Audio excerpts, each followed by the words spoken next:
The wind cut through the Montana plains like a blade, and Elise Monroe felt every inch of it as she stepped down from the back of the wagon.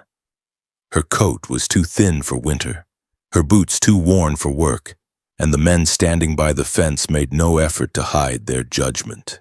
They glanced at her like she was something misplaced, too delicate for the land, too out of place among dust and hooves and hardened men. She ignored the whispers, squared her shoulders, and walked straight toward the bunkhouse. Word was the ranch needed a cook. She needed a place that wouldn't ask too many questions. The foreman, a grizzled man named Vernon, looked her over with more skepticism than interest. "You ever cooked for Cowboys?" he asked, voice dry. Elise didn't flinch. "I've cooked for worse." He raised an eyebrow. She didn't elaborate. He shrugged and gestured to the cookhouse. "Stoves cold, water pump sticks, suppers in 3 hours." That was the extent of her welcome. Elise got to work, chopping wood with cracked hands, hauling water that sloshed onto her skirts and froze by the time she made it back. She scraped the stove clean and lit a fire with trembling fingers. By the time the sun dipped behind the hills, the cabin smelled of venison stew and cornmeal biscuits. She worked silently, efficiently, never looking up when boots thudded across the porch. The men ate like they hadn't seen a meal in weeks. They didn't talk to her much, but their plates came back clean. One man lingered near the back of the room, helping carry the heavy pot to the sink without a word. He had kind eyes, though his face was lined with silence. She nodded her thanks. He nodded back and disappeared out the door. The days fell into rhythm. Elise cooked 3 meals a day, patched her own gloves, and swept the floor when the wind blew snow inside. The Cowboys stopped sneering and started leaving her things: a bag of flour, fresh eggs, a bar of soap. It was their way of saying she belonged, maybe, or at least that she was useful. The man with the kind eyes, his name was Graham, began to help more. He fixed the steps when the ice made them slick, left split wood by her door, salted the path so she wouldn't fall. He never said much, just worked beside her like he had nowhere better to be. She didn't ask why. They shared long silences by the stove, drinking weak coffee from tin cups, and sometimes he'd smile at her like he was remembering something good. But peace never lasts long in places like that. One evening, a cowboy named Roy, loud, sharp-tongued, and itching for trouble, recognized Elise. He told the others, loud enough for her to hear, that he'd seen her back in Billings, working in a kitchen that shared a wall with a brothel. Said it wasn't just the soup that brought the men in. The room went quiet.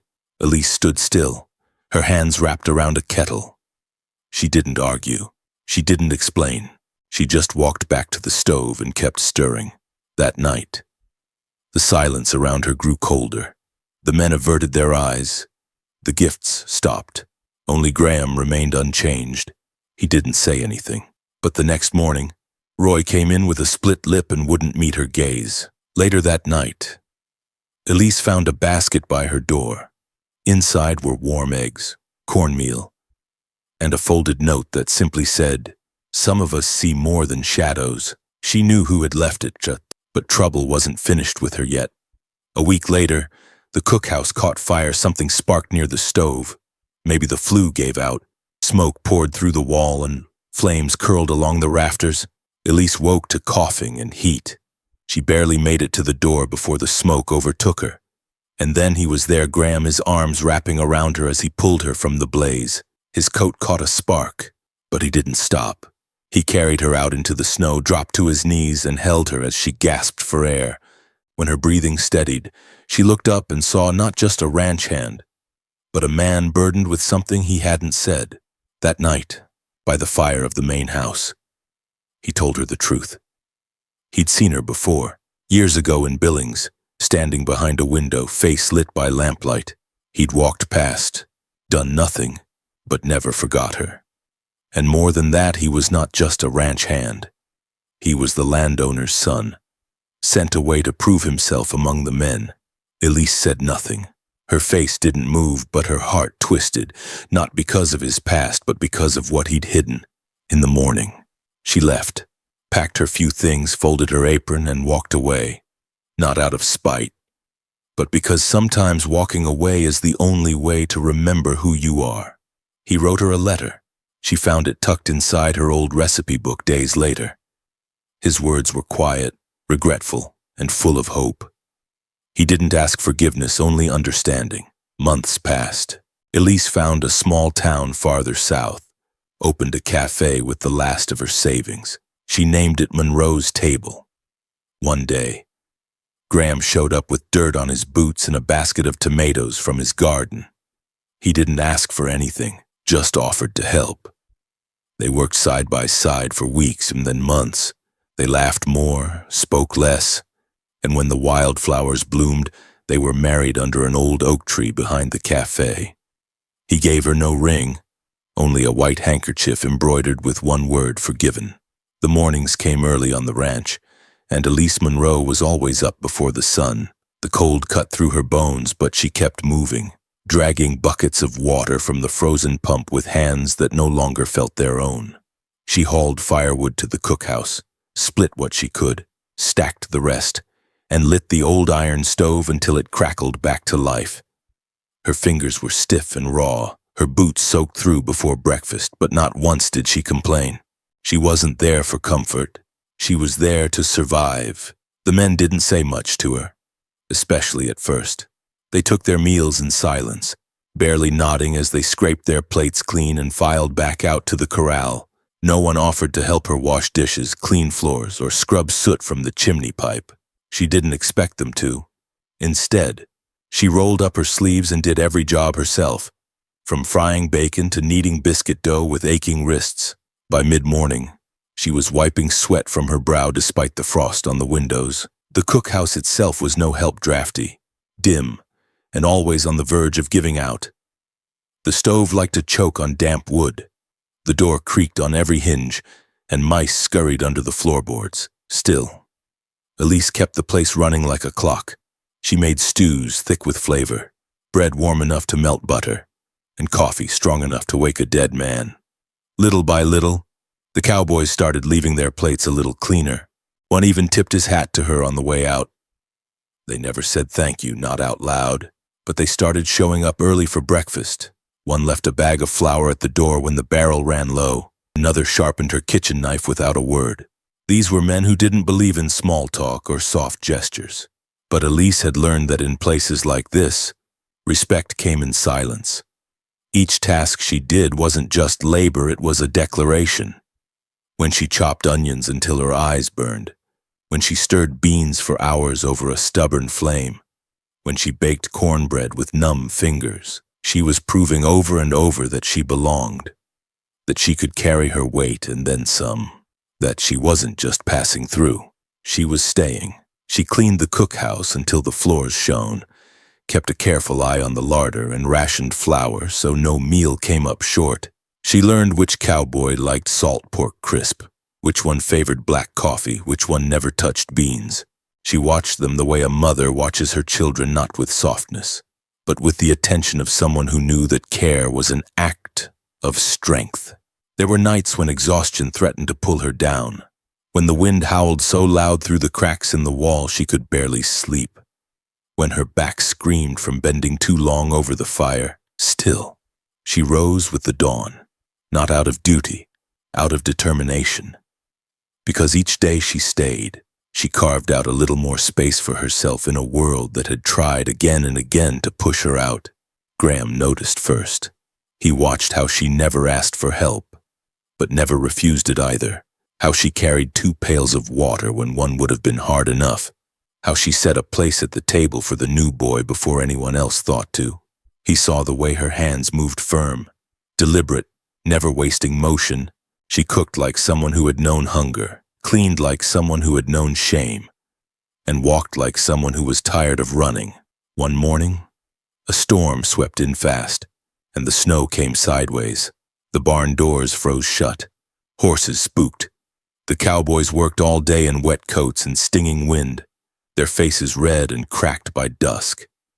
When they stumbled into the cookhouse, Elise already had hot stew waiting, along with loaves of fresh bread still warm from the oven. No one spoke for a while, they just ate. spoon after spoon, bread torn and dipped and devoured. When they finished, someone muttered, "Best damn meal I've ever had in a storm." And no one disagreed. Elise didn't smile, but her shoulders loosened just a little. After the men filed out, she poured herself a cup of coffee and sat at the edge of the table. The storm still raged outside, wind rattling the shutters, but inside there was warmth. Not just from the fire, but from the silence she'd earned. It was the kind of silence that meant you were no longer invisible.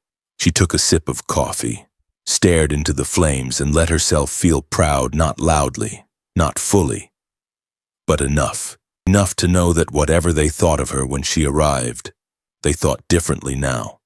Not because she had asked them to, because she had shown them.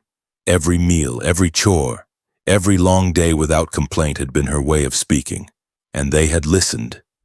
Each evening after supper, once the men had finished their meals and the cookhouse had fallen into a hush, Warren stayed behind just long enough to sweep the floor or refill the wood bin near the stove. He never said much, and Elise didn't ask.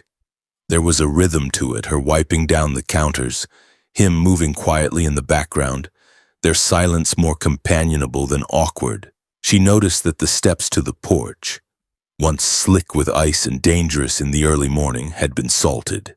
The next day, she found the handle on the pump fixed, no longer sticking or spraying cold water all over her sleeves. Then there was the sack of potatoes that showed up when she thought she was out, or the pile of firewood stacked neat and tight just outside her door. She didn't ask who was doing it, but she knew. Warren moved like a man who wanted to be invisible, and most of the Cowboys obliged. He worked the same chores they did, shoveling stalls, hauling hay, mending fences, but always with a kind of quiet that made others overlook him. He wasn't the first to speak, or the last to leave, but Elise saw him. She saw how he held the lantern higher when she crossed the yard in the dark, how he offered his hand without a word when she nearly slipped on the icy trail to the cellar, how he lingered just long enough to make sure she was safe, but never long enough to be noticed. What she didn't know, what no one knew, was that Warren Hayes was not just another ranch hand. He was the son of the landowner, sent back by his father with a blunt directive: earn your place. After years spent wandering, avoiding the ranch and the expectations that came with his name, he'd returned without fanfare or announcement. He wanted to understand the life his father had built, to feel the weight of the work instead of inheriting it like a suit that didn't fit. So he'd arrived under the name Warren instead of Hayes, signed on as a laborer, and kept to himself. He hadn't expected Elise. At first, she was just another stranger on the ranch, small, determined, with eyes that didn't flinch even when the others muttered behind her back. But as the days passed, he found himself watching her more closely. Not out of pity, not even out of admiration, but something else: recognition. She worked like someone with something to prove, someone who had been told she didn't belong and decided to stay anyway. It struck him in a way he couldn't shake. He began helping, not out of charity, but out of quiet respect. He fixed what he could, left what he had: a jar of preserves from the cellar he'd found, a bit of smoked pork wrapped in cloth, tools sharpened and set back in their place. She never asked where they came from, and he never said. That was how it worked between them, unspoken but known. One night, after the men had turned in and the snow began to fall in slow, heavy flakes, he stood near the edge of the barn, watching her through the frost-glazed window of the cookhouse. She was wiping down the long table, her sleeves rolled up, hair pulled back, face tired but calm. She paused for a moment, set the rag aside, and pressed her hand to her lower back, stretching gently. It was such a small thing, but it made his chest tighten. She shouldn't have had to carry so much alone, but she did it anyway. He turned and walked away before she saw him, the snow crunching under his boots as he disappeared into the dark. He didn't know what he expected from this life: not praise, not position, certainly not forgiveness for years spent away. But being near her made the work matter. It reminded him that quiet strength was real, and it didn't come from titles or names. It came from people like Elise Monroe, who rose each day with sore hands and tired eyes and gave more than she took. He kept his secret because he didn't want to change what was growing between them. If she knew who he was, everything would tilt. The silences might turn stiff, the kindness might seem hollow. So he stayed Warren, the ranch hand, the man who salted the stairs before dawn and chopped wood when no one was looking. But secrets have weight, and each passing day made it harder to carry. He began to dread the moment she would find out. He imagined it often her expression when she realized he had been someone else all along. Not a liar, not exactly, but not honest either. He wasn't sure which was worse. Still, he couldn't help himself. When she was working late, he stayed nearby. When she looked exhausted, he worked harder so she wouldn't have to. When her bread burned one morning because the firewood had been damp, he rose an hour earlier the next day to lay dry logs by the stove. And every night, when she finally sat down with her coffee, he found himself standing just out of sight, watching the way the firelight softened the lines of her face, wanting to tell her but not yet knowing how, wanting to be seen not as the landowner's son, not as a name passed down like a deed, but as a man who had chosen, for once, to stay. It was just another evening when the men filed into the cookhouse, stomping snow off their boots and clapping cold hands together, waiting for supper. Elise moved between the stove and the counter with her usual quiet precision, ladling stew into tin bowls, sliding cornbread onto chipped plates. No one said much, but there had been a growing warmth in the room lately, a shift in the way they looked at her, a softening of shoulders, a nod here and there, a mumbled thank you that hadn't existed weeks ago. She felt it, even if no one said it out loud. For once, she belonged somewhere. That changed the moment Lyle Travers opened his mouth. Lyle was new, had ridden in just days before with a dusted hat and a voice too loud for the quiet that hung over the place. He was the kind of man who talked first and listened rarely.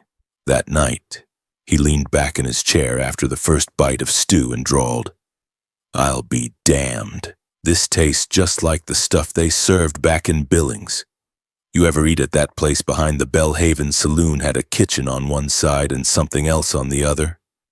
He chuckled to himself, tossing a wink toward the younger Cowboys. Heard the girls there served more than just soup. The room went still, the scrape of spoon against tin pausing mid-air. Elise's back stiffened where she stood, hand frozen on the handle of the stew pot. Lyle looked at her then, face twisted with something between recognition and smug delight. "You look awful familiar, cook. Weren't you the one running the kitchen there, Big Red Kettle? Bread always too salty." He laughed, sharp and crude, unaware or maybe uncaring that he'd just dropped a match into dry grass. No one said anything. The warmth drained from the room like someone had opened the door to the wind. Elise didn't speak. She turned slowly, wiped her hands on her apron and went back to the stove, shoulders square, jaw tight. The silence grew heavy, thick with unspoken questions. When supper was done, the men left without their usual nods or half-smiles. No one lingered. No one helped with dishes. The sound of the door swinging shut behind them was louder than usual. Elise scrubbed the pots alone that night. Her hands moved mechanically, but her mind raced. She'd never tried to hide her past. She just hadn't thought it mattered. She hadn't sold her body, hadn't been part of the business that happened in the back rooms. But that hadn't stopped people from judging her when they saw the kitchen's location, or when they assumed all women in places like that had the same story. She'd cooked, cleaned, and kept her head down. But shame stuck to a woman like soot. It didn't matter how hard she scrubbed. The next morning, things were different. The men still came to eat, but their eyes didn't meet hers. The bowls clinked more softly, the voices stayed low. No one left anything at her door. No one refilled the woodpile. It was as if the distance between her and the rest of them had returned overnight, rebuilt by a few careless words and the weight of an old assumption. She didn't try to explain. There was no point. In her life, explanations had never changed much. She just worked harder, baking more, cleaning faster, keeping the coffee hot longer. But it was different now. The cookhouse felt colder, not from the weather but from the silence. Even Warren, who had always lingered, kept more to himself. He still salted the steps, still fixed the latch when it stuck, but he didn't stay for coffee. And that hurt more than she wanted to admit. One afternoon, a bitter wind rolled in, and Elise stood outside chopping kindling, her sleeves soaked and her cheeks red. Lyle sauntered by with a smirk, tossing a glance over his shoulder. Guess some things don't change. A woman like you, always working in someone else's mess. She didn't reply, didn't look up, just split another piece of wood with steady hands. Her silence wasn't weakness, it was the only power she had left. That evening, as she prepared dinner, a noise outside the cookhouse made her pause. She stepped to the door just in time to see Lyle stumble backward into the snow, holding his jaw, blood blooming between his fingers. Warren stood over him, fists clenched, breath heaving in the cold air. "You speak that way to her again," he said quietly, "and you won't be standing next time." Then he turned and walked away without another word. Elise watched it all from the doorway, heart pounding, unsure whether to be angry, grateful, or both. She went back inside, finished supper, and said nothing. The men came in, ate in silence, and then left, but something had shifted again. Not entirely healed, not forgiven, but less sharp, less cold. When she returned to her room that night, there was a bag of flour by her door. Beside it, a folded note in careful handwriting. "Some of us know the difference between where you worked and who you are." She held the note for a long time before tucking it into her apron pocket.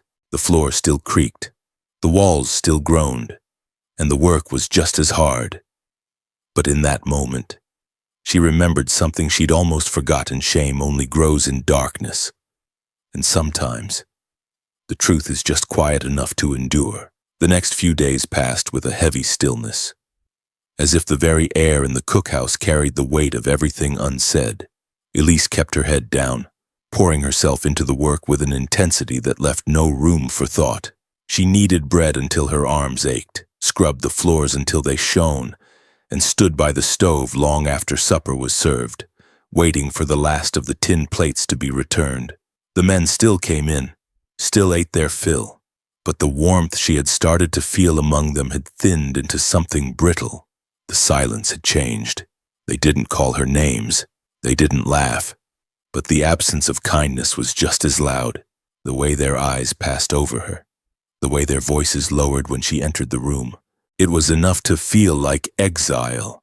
Warren hadn't spoken to her since the night Lyle had opened his mouth. He still left wood by the steps, still salted the path to the pump, but the space between them had grown too.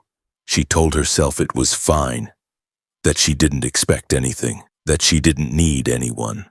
But the lie wore thin when the nights grew longer, and the cold pressed harder through the cabin walls. It was near sundown when it happened. Lyle had been drinking, not enough to stagger, but just enough for the worst parts of him to show. He stood near the barn, coat open, breath fogging the air, and Elise had just stepped out from the side of the cookhouse with a basket of scraps for the chickens. She meant to pass him without a word, the same way she had all week, but his voice cut through the snow like a knife.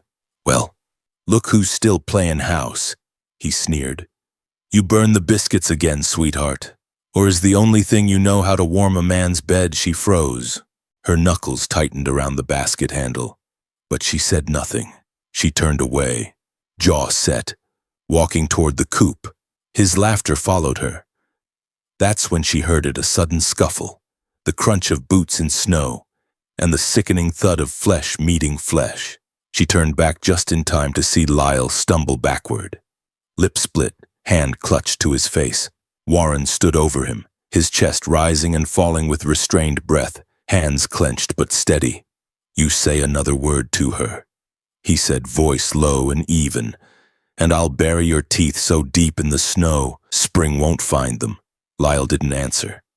He just wiped blood from his mouth and spat, turning away with a muttered curse as he staggered off. Warren didn't look at Elise. He didn't wait for a response. He simply turned and walked back toward the bunkhouse, his boots crunching a path through the white, disappearing into the dusk. She stood there a long moment, heart hammering. Not from fear, but from something she couldn't quite name. It wasn't rage he'd acted from. It wasn't pride either. It felt like something else entirely, something quiet and long-held, as if he'd been waiting for a reason to step out of the shadows he kept himself in.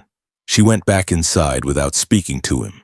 That night, after cleaning up the supper dishes and banking the fire, Elise opened the door to her small room and found a basket resting just inside the threshold. There was a folded quilt covering the top.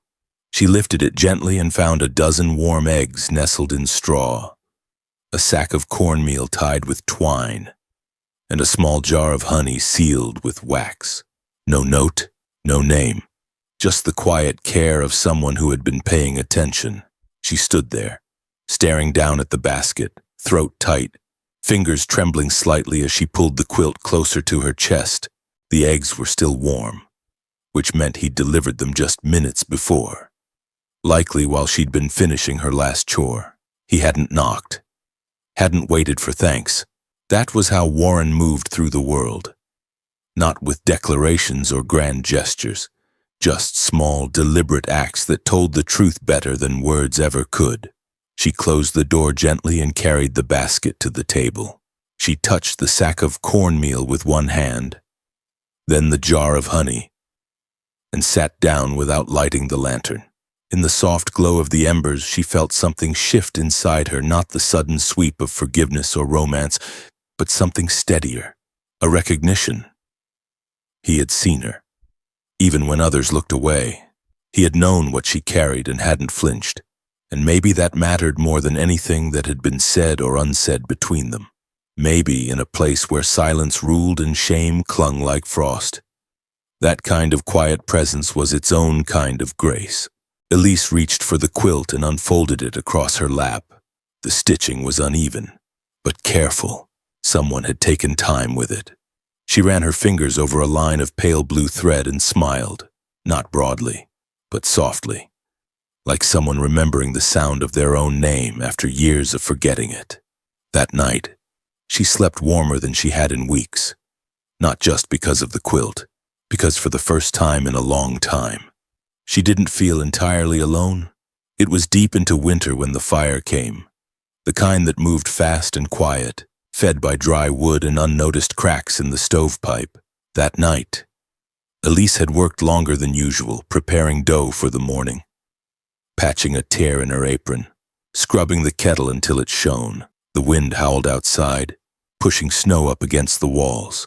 But inside the cookhouse, the stove glowed warm and steady. She leaned back in her chair, arms folded, and allowed herself a rare moment of stillness. Her eyes fluttered closed without her meaning them to. And before long, the quiet and the heat lulled her into sleep. No one saw how it started. Maybe a coal slipped from the stove door or a piece of kindling too close to the edge caught flame. But when the fire reached the curtains, it raced up the wall in a hiss and crackle. Smoke curled into the beams, black and thick, wrapping the ceiling like a choking fog. Flames began to lick along the shelves, consuming sacks of flour, jars of beans, whatever they touched. Elise didn't stir. Out in the yard, Warren had just finished mucking the stalls when he saw the glow. At first he thought it was the lantern swinging near the porch, but then he saw the flicker orange, unnatural, alive. He dropped the pitchfork and ran.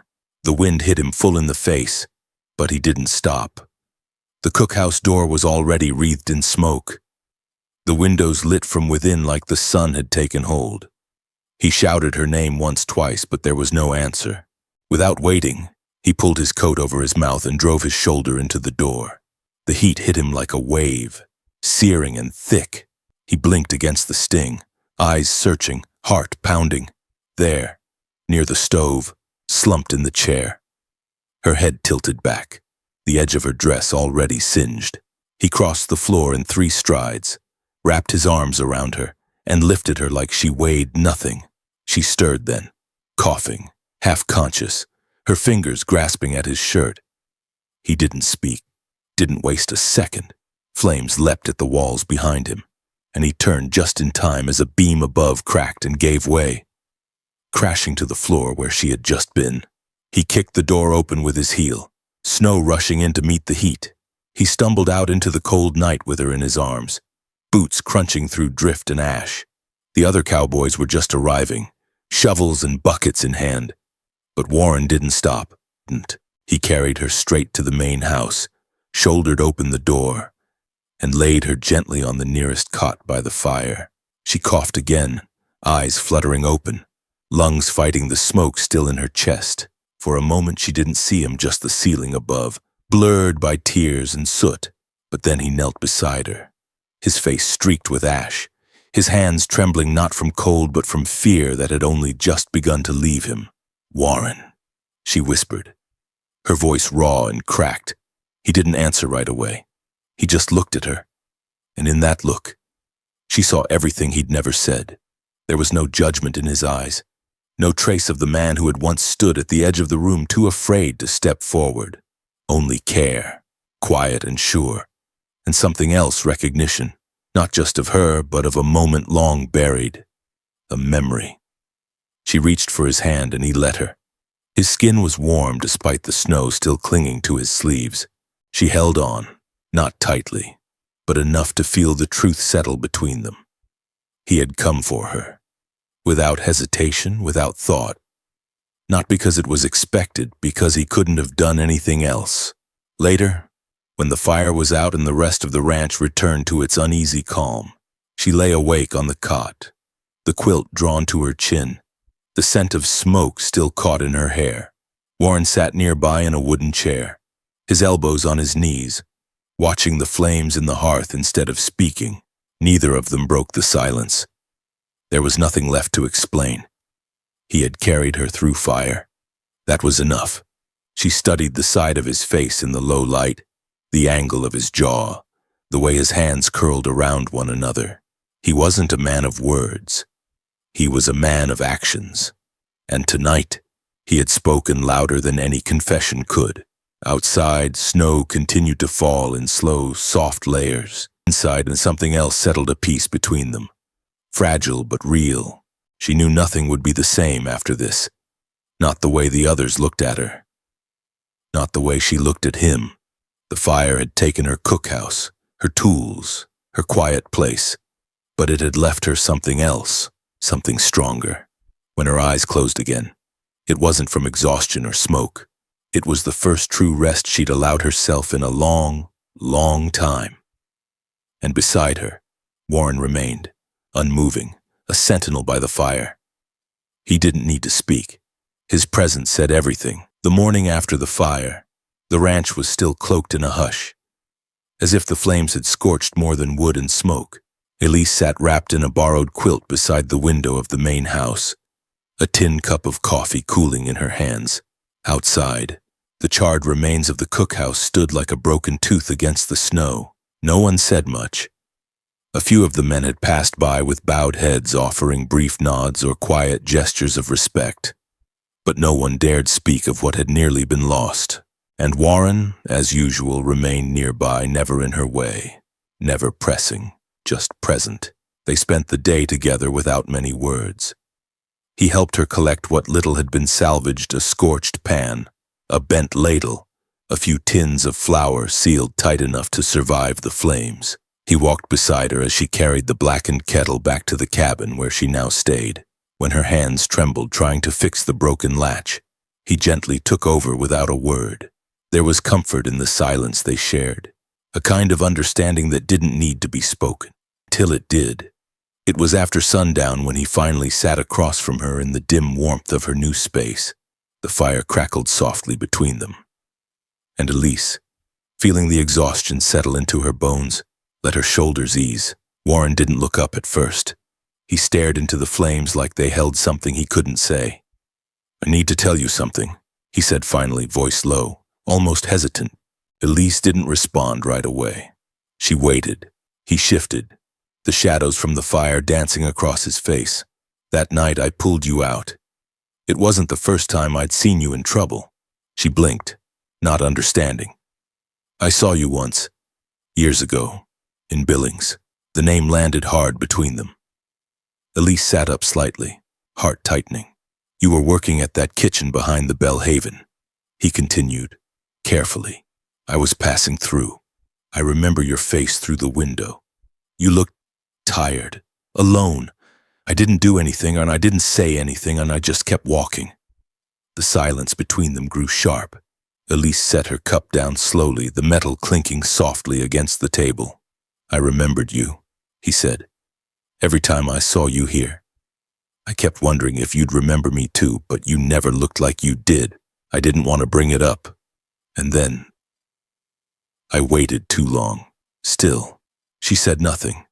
Her eyes were steady on his face now, but her expression unreadable. There's more, he added, almost like an afterthought, but heavier. My name's not really Warren. It's Warren Ellison. My father owns this ranch.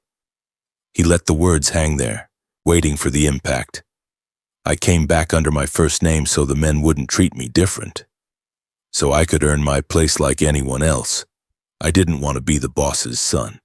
I didn't want to be handed something I didn't deserve for a long time. The only sound was the fire. Elise sat completely still, her face calm in that way that always made people underestimate the storm behind it.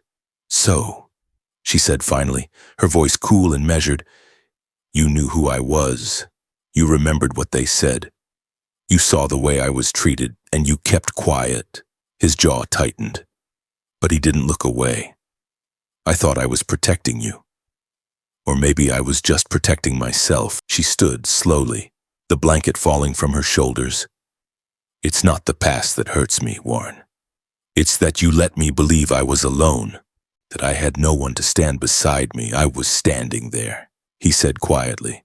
Every day I saw, but you didn't speak, she replied. Not when it mattered. He stood too, taking a step forward, but stopped short. I didn't know how. I didn't want you to see me as someone who once turned away. I wanted to be better than that.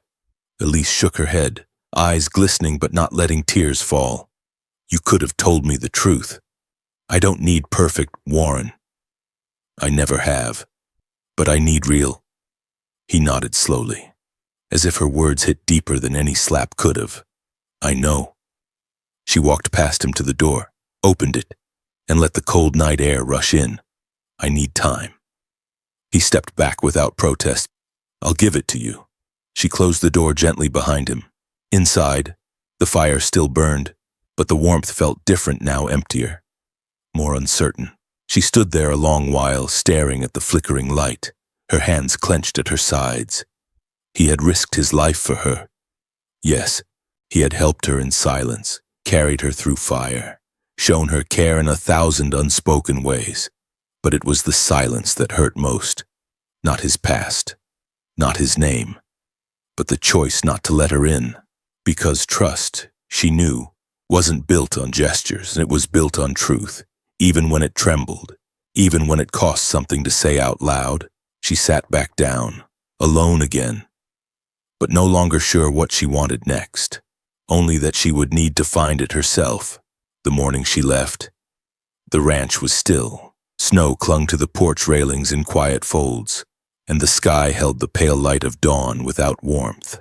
Elise moved through the cabin with careful hands, folding her clothes with practiced motions, wrapping a single ceramic cup in her apron before slipping it into her satchel. She didn't cry. There were no drawn-out goodbyes, no slammed doors or final words spoken in haste, only the sound of boots on the wooden floor and the faint rustle of linen into canvas. She left the quilt he had given her folded neatly on the cot, the note he had once left with it. The one that said she wasn't alone was tucked inside. She didn't need it now, but she couldn't bring herself to leave it behind either. Some words, even when they're too late, still carry weight. The men were already out in the fields, their silhouettes distant and blurred through the frost-covered windows. She stepped outside, her bag slung over one shoulder, and took one last look at the place that had been both a shelter and a trial. The rebuilt cookhouse stood in the distance, smoke curling gently from its chimney. She'd helped lay the first stones of its new foundation, measured flour again in its fresh, unburnt walls, but it didn't feel like hers anymore. Maybe it never had. As she walked past the barn, the wind tugged gently at her coat, and she pulled it tighter, not out of cold, but out of habit. Every step felt heavier than the last. But she didn't stop. She walked without bitterness, without haste, carrying not just her belongings but something else, something steadier than heartbreak. She carried her own name, her own worth, no longer tied to anyone's silence or anyone's secret. She didn't see him watching from the edge of the bunkhouse. Warren stood half hidden in the shadows, hands shoved deep into his coat pockets, jaw set tight. He had known this was coming. He had known it the moment she closed the door between them days ago. But knowing didn't soften the ache. He didn't call out. He didn't try to stop her. That kind of thing only worked in stories, and this wasn't a story, it was something real, and heavy, and earned. After she disappeared down the ridge, he went to the cabin she'd left behind. It still smelled faintly of flour and coffee. Her cup sat on the shelf, one of the few things she hadn't taken. He reached for it but stopped himself, afraid that touching it would undo whatever resolve he had left. Instead, he crossed to the table and opened the worn, stained cookbook she always kept beside the stove. Between the pages, tucked right where she always kept the biscuit recipe, he slid a folded letter, edges already creased from being opened and closed more times than he could count. He had written it the night she turned from him. Words scratched out, rewritten, heart poured onto paper with none of the steadiness he showed in the daylight. He didn't sign it with just his name. He signed it with the truth he should have spoken from the beginning. Then he closed the book gently and left it where she would find it if she ever returned. In the letter, he didn't make excuses. He didn't beg. He told her he had failed not once, but twice. First by walking past her in Billings when she was just a girl behind a kitchen window, and again by hiding the part of himself she had every right to know. He said he watched her become the strongest person on that ranch and admired her more with each passing day. Not because she endured, but because she transformed the space around her into something that made others better, including him. He told her he had never spoken because he was afraid she wouldn't believe him, afraid he didn't deserve to be believed, and he admitted that staying silent was the greatest mistake of all.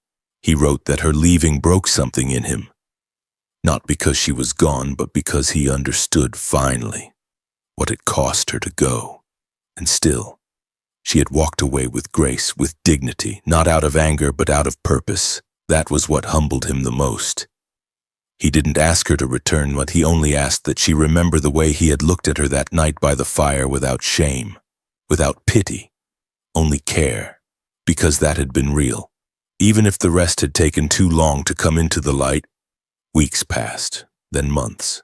Elise settled in a town farther south, where the air didn't bite quite so hard and the people didn't ask so many questions. She found a small room behind a bakery and took up work again, not because she had to, but because she still believed in the healing that came with feeding others.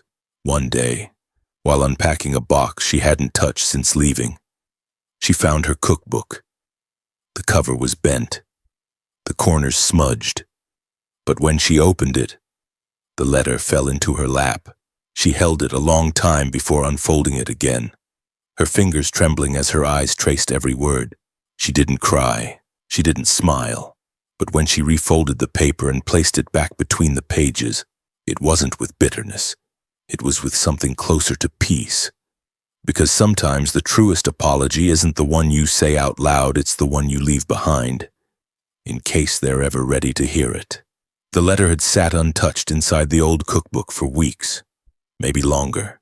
Elise had found it the day she unpacked the last of her things in the little room behind the bakery. She hadn't opened it then. Her fingers had traced the familiar handwriting, her name written so carefully, but she couldn't bring herself to read it. Not yet. She tucked it back between the pages and closed the book with a quiet sigh, as if sealing away a part of herself she wasn't ready to revisit.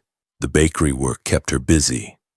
She rose before dawn, kneaded dough in silence, swept flour from the floor, and kept her mind steady by focusing on the small details, the heat of the ovens, the smell of cinnamon and yeast, the hush of early morning customers. These were the things that grounded her. But at night, when the rooms were quiet and the air still, the letter lingered in her thoughts. It wasn't anger that held her back. She'd left the ranch without rage. It wasn't grief either, not exactly. It was more like a fear that reading his words would open something she had finally managed to close. But healing, she had come to understand, didn't always look like moving on. Sometimes it looked like going back, if only for a moment, to truly understand what had been left behind. So on a gray morning when the streets were still empty and the sky hung low with the promise of rain, Elise sat at her small wooden table, the cookbook open in front of her. She drew in a slow breath and unfolded the letter. His handwriting was as she remembered it, steady, a little cramped, the ink slightly smudged in places where he must have lingered too long with his pen. She read slowly, each line like a step down a path she hadn't walked in months. He didn't ask for forgiveness. He didn't ask her to come back. What he offered instead was honesty, raw, unvarnished, and trembling with the weight of everything left unsaid for too long. He told her how he'd carried the image of her from Billings for years, how it haunted him that he had done nothing when he should have, how seeing her again on the ranch had shaken him in ways he hadn't expected, how he had admired her not just for her strength, but for the gentleness she still carried despite the way the world had tried to strip it from her. He wrote of his own shame, not as a plea for sympathy but as a confession. He said he had hidden behind the name Warren not to deceive her, but because he didn't yet know how to be the kind of man who earned his name. And when he had finally wanted to tell her, he was already too deep in the silence he'd built around them both. He wrote, "I saw you stand alone when no one else would. I saw you bring warmth to men who'd forgotten how to feel it. And I saw you forgive everyone but yourself." Elise paused when she read that line.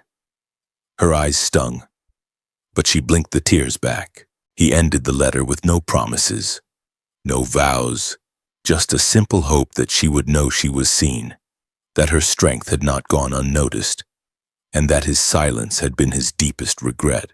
She sat back in her chair, the letter resting in her lap, her hands still and open. The room around her was the same, but something inside her had shifted. The ache in her chest hadn't disappeared, but it had softened, like snow melting beneath the early warmth of spring. She didn't feel healed, not entirely, but she felt something she hadn't let herself feel in a long time acknowledged. For so long, Elise had fought to be strong enough, useful enough, quiet enough to keep her place in a world that rarely made space for women like her. She had learned to survive by swallowing hurt, by scrubbing shame out of corners and tucking it beneath folded linens. But this letter, with all its imperfections and regrets, reminded her of something she'd almost forgotten. She wasn't invisible. He had seen her, not just the work she did or the meals she made, but her, the woman who kept going, who stood tall even when she was cracking inside. And even though he had waited too long to speak it, he had spoken it at last. She folded the letter carefully, not tucking it away again, but placing it in a small wooden box on her windowsill. She didn't know what she would do with it yet, but she knew she would keep it. Later that day, she walked through town with her coat buttoned tight and her shoulders just a little straighter. She stopped to help an elderly man with his sack of flour, smiled at a little girl who offered her a dandelion, and when she returned to the bakery, she baked an extra loaf of cornbread, just the way she used to make it at the ranch. It wasn't for anyone else. It was for her. And that night, as she sat by the window watching the rain roll down the glass, Elise allowed herself to remember the way he'd looked at her that night by the fire. Not with guilt, not with apology, just with the quiet care of someone who finally understood what she had always been worth. The spring came quietly that year, slipping in without announcement. The snow melted into the earth, leaving behind soft patches of green and the smell of thawed soil. Elise stood outside her new place, a small, square building with wide windows, and a sign hanging crookedly above the door, May's Table. It read, painted by hand in faded red letters. She'd chosen the name herself, not after a person, but after a path twisting, winding, and full of turns, but leading somewhere real in the end. Inside, the scent of baked apples and warm bread filled the air. The tables were mismatched and worn, chairs gathered from yard sales and old barns. On one wall, there was a shelf lined with books and another filled with small mason jars of wildflowers. The space wasn't perfect, but it was hers. Every nail hammered, every recipe scribbled, every window scrubbed clean had been done with her own hands. She opened the cafe without much fanfare. No big signs, no announcements in the paper. Just a small chalkboard by the door that read, "Coffee's hot, biscuits are fresh. Come on in." And folks came. Old men with weathered hands who remembered her from the bakery. Women with toddlers who needed a quiet place to rest. Travelers passing through who stopped for a warm plate and stayed for the stories tucked inside her pies. But Elise didn't do it alone. Warren had come to town a few weeks after she'd opened. She had been sweeping the porch when she looked up and saw him standing across the street, holding a bag of seeds in one hand and a nervous look in the other. She didn't speak. She didn't have to. She stepped aside and let him walk through the door like he'd always belonged there. They didn't start over. They continued forward. He didn't ask for a place inside. He asked if she needed help with the patch of dirt behind the cafe. She nodded once, and that was all it took. The next morning, he was out there with rolled-up sleeves and dirt under his nails, planting rows of beans and squash and herbs. He built a trellis for the tomatoes and rigged a simple rain-catch system along the roof. He didn't say much, and she didn't fill the silence, but every now and then their eyes would meet, and that was enough. May's Table became more than just a cafe. It became a refuge, a place where people didn't need to explain themselves, where their stories were welcome no matter how tangled.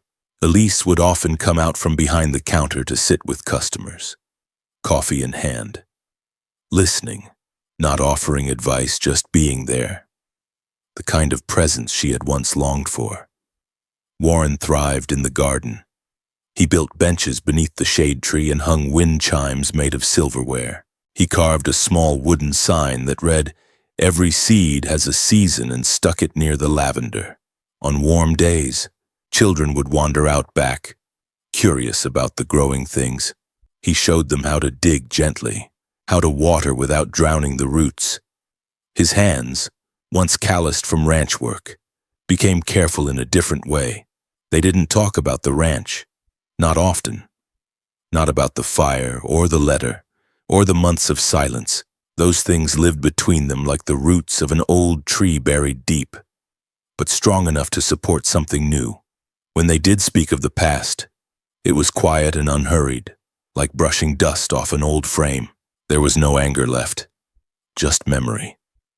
In the evenings, Elise would close up the shop, wipe down the tables, and pour 2 cups of tea. Warren would come in from the garden with dirt on his boots and the scent of basil clinging to his sleeves. They'd sit by the window, watching the sky turn gold and lavender. The silence between them comfortable now, not heavy, not lost, just shared. He never tried to own what she had built. He only added to it, like the wooden stool he made for the older gentleman who couldn't bend his knees, or the wild honey he started harvesting from a hive near the back fence. Elise began keeping his jars near the register, next to the hand pies. People bought both. Some evenings, a traveling fiddler would stop by and play in the corner of the cafe. Elise would light candles, and the glow would catch on the windows, warm and soft. Warren would tap his fingers on the table in rhythm. Sometimes he'd reach for her hand, and sometimes she let him. They weren't perfect. They didn't try to be. But they were honest with each other, with the people who came through their doors, with the pieces of themselves they had once been ashamed to show. And in that truth, they built something lasting. May's Table never made it into the big papers. It never expanded beyond its four walls. But in that little cafe, amid the scent of rosemary and cornbread, something real had grown. Something better than redemption. A life built from roots, watered by time, and made to last. The day was warm, the kind that lingered soft and golden over the fields, with just enough breeze to rustle the branches of the old oak tree behind the cafe. Elise stood beneath its wide canopy, the sunlight filtering through leaves overhead, dappling the ground at her feet. She wore a plain dress, one she had sewn herself from a bolt of linen saved for years. There were no ribbons or lace, no veil or bouquet, just her, hands steady and heartful, standing across from the man who had walked through fire, silence, and regret to be here. Warren looked much the same as he always had, broad-shouldered and sun-worn. His hair a little longer now, his shirt rolled up at the sleeves. He had trimmed the beard that summer, and he stood now with his hat in one hand, the other resting gently over his chest as if holding something inside. There were no guests except for a few townsfolk who had drifted into their lives over the past year: an elderly baker, a quiet seamstress, 2 children who had adopted the garden as their own playground. The small crowd stood respectfully back, forming a loose circle around the couple, as the breeze carried the scent of lavender and earth. No minister spoke, no ceremony unfolded in practiced lines. Instead, Elise and Warren faced each other, silent for a long moment, and then he reached into his coat pocket and pulled out a small bundle wrapped in cloth. He unfolded it carefully, revealing a square of hand-stitched linen. The edges were uneven, the thread slightly crooked, but in the center, one word was sewn in a firm, deliberate hand: forgiven. He held it out to her, not as an offering, but as a statement, quiet, complete, and without condition. Elise took it, fingers trembling as she traced the letters, her throat thick with the truth of what it meant. It wasn't a request. It wasn't a plea. It was the acknowledgement of a journey they had walked both apart and together. She looked up into his eyes, the kind of eyes that had once looked away in fear and now met hers with nothing but steadiness. In that moment, there was no need for promises or speeches. Everything that had needed saying had already been spoken in the silence of shared bread, in the rebuilding of burned spaces, in the hands that had tilled earth and mended wounds with equal care. He reached for her hands and held them gently between his. The warmth of his touch wasn't new anymore, but it still carried weight. Around them, the breeze played lightly with the branches, and somewhere nearby, a wind chime clinked softly against a hook on the cafe porch. She cleared her throat and spoke only once, her voice low and certain. "Thank you for waiting until I could see you clearly." His eyes didn't waver. "Thank you for letting me be seen." That was their vow, not crafted by someone else, not rehearsed or recited, but born from the months they had learned to live alongside truth, from the nights spent sitting in silence, the mornings working side by side without expectation, from the pain they had both carried and chosen not to wield against each other. Afterward, the children ran laughing through the garden while townsfolk passed around fresh lemonade and slices of honey cake. Someone brought a fiddle, and though there was no dancing, the music swelled gently around the oak, carried by the wind like memory.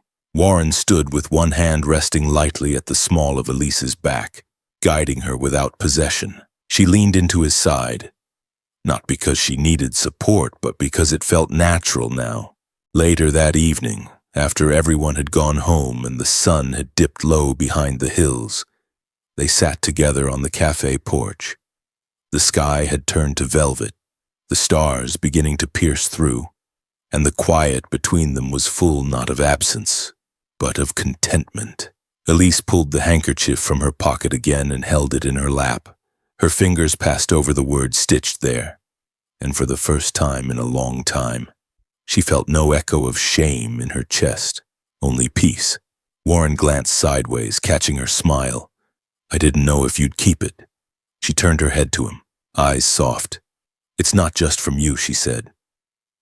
"It's from me too." He nodded slowly, understanding the depth of what she meant. The hardest part hadn't been asking for forgiveness.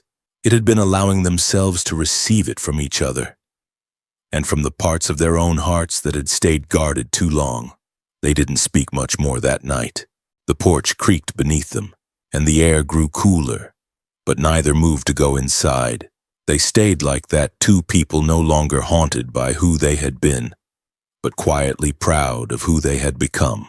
Their story hadn't ended in a grand sweep of music or a dramatic reunion. It had grown slowly, like roots beneath frost, steady and unseen until one day it bloomed into something quietly beautiful. Not perfect, not easy, but real. And in that quiet and under the same oak that had shaded their vows, Elise laid her head gently on Warren's shoulder, the stitched cloth folded neatly between their hands, the word forgiven resting softly against their skin. This story reminds us that healing doesn't always come through grand gestures. It often arrives quietly, through patience, honesty, and the willingness to grow. Elise and Warren's journey speaks to the power of forgiveness, not just toward others, but toward ourselves, in a world that too often rushes past pain or hides from it. They chose to face their past with humility and care, building something lasting on a foundation of truth. For older adults who have weathered life's many seasons, loss, regret, joy, and redemption, this story offers a gentle reminder it's never too late to make peace with what came before. The love that blossoms between Elise and Warren isn't perfect or dramatic. It's built on mutual respect, earned trust, and a deep understanding that the past can shape us without defining us. In a time of life when quiet moments matter more than applause, their story encourages us to cherish the people who walk beside us, to speak our truths even when it's hard, and to find beauty in second chances, because sometimes the most meaningful chapters of our lives begin not with a shout but with a whisper, a hand offered, and the simple word, forgiven.